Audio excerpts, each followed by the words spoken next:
Hello YouTubers.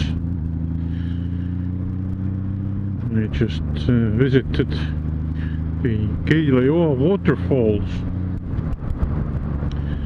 The water has an interesting brown tint to it. I think there's lots of tannins in the water because of the recent rains. It has brought dry leaves and whatnot into the water from the forest. And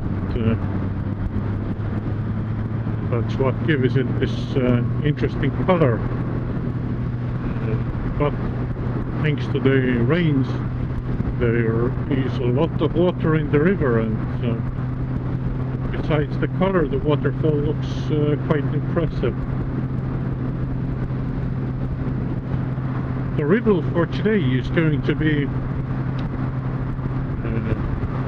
with this Yama which means took your feet or their feet onto their back, or we could say the same about legs. We have the same word for both feet and legs in Estonian. So what do you think that phrase should mean? The topic I came up with for today is death, and more precisely, I think that I'm not flirting with death. I try to be reasonable with the things that I do. Of course, I like some excitement in my life, but I'm not going crazy with that. But if I started to think about it, I started to feel that maybe death is flirting with me.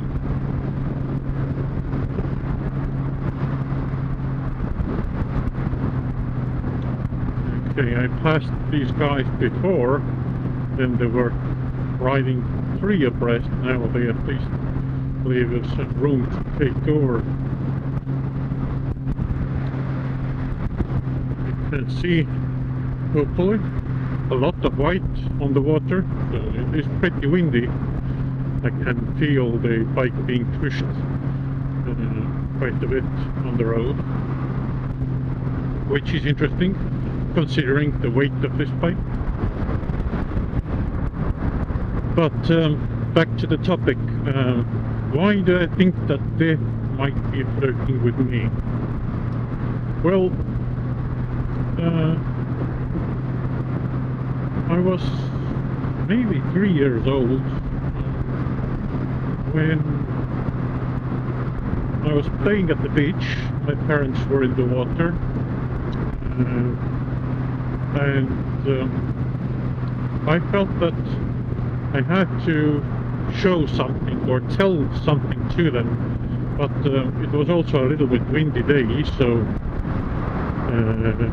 because of that I had to move closer, and there was this like wave breaker thing made of big stones, and I was climbing on that, getting closer and trying to tell them something.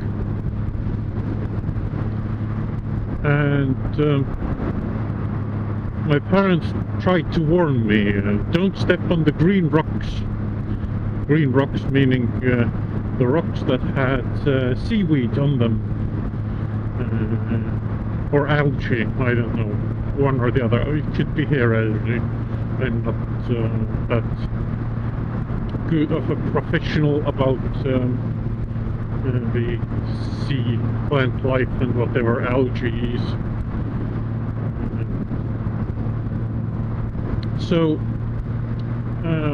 what I did, obviously, is to step on one of those green rocks, and being wet and covered with algae, it's obviously slippery.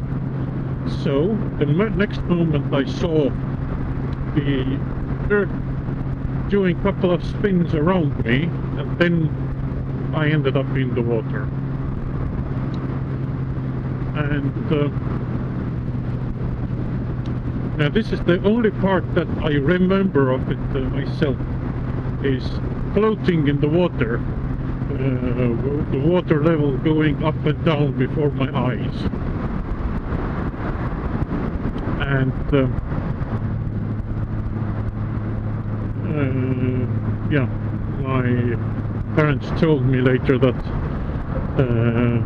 you know, much later when this memory came up, that yeah, they rushed to me, pulled me out of the water, pumped me empty of the water, and I tried to explain them something fast and with a lot of emotion that they couldn't understand. Only part that they did understand was, don't you remember when I was swimming up and down, up and down?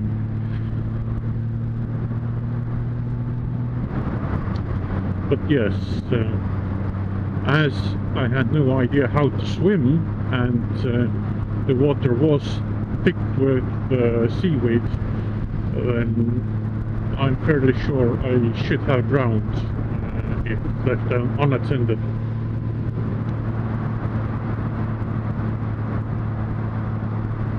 Then the second story, I think I have had brief mentions of this on my channel before, but before I went to school, my parents took me to see doctors just to make overall health check, to make sure that everything is good. And the only thing that came up was that the ear nose throat doctor said that I have an ear infection, and everyone were surprised. I didn't understand what it is in the first place. They asked why didn't I tell them that my ear was aching, but it wasn't, so why should I tell them that it's aching when it's not? So yes, the doctor prescribed some medicine, told that just drip it in the ear every day, I don't know how many times, for a month, and then we'll see, it should be fine then. So the medicine was dripped, the doctor said that no, still no good, I have to prescribe a different medicine. Let's try that one. So another month dripping a different medicine. And then when we went back to the visit, turns out the doctor went on a vacation. So another month passed. And then the doctor came back, looked at my ear and said, no, it's still not quite right. I can't tell, but go to the city, they have better equipment there, they can see what's up. So we went to the city, went to the children's hospital, and we were in the queue. I can't imagine how long it was really, but it felt like ages, you know. Ill, whiny kids all around you who are in pain.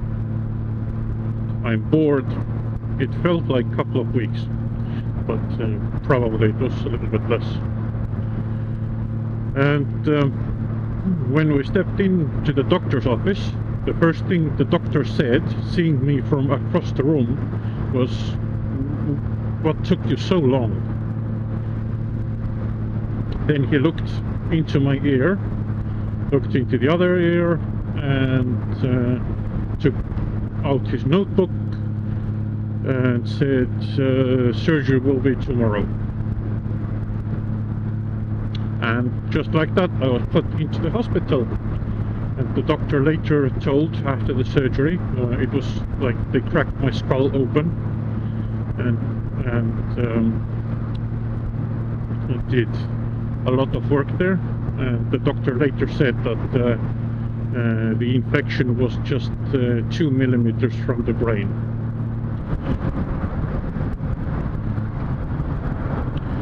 So yeah, that was the second time.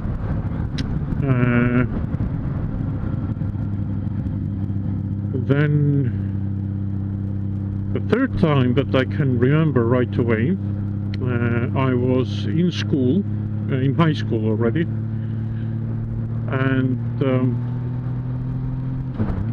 it was winter. I was walking to the school from the tram stop, and I felt like something dropped on my shoulder, and I reached to wipe it off.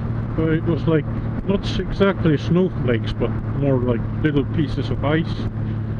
And the next moment I felt a strong push to my heels, and heard at the same time a loud thud, and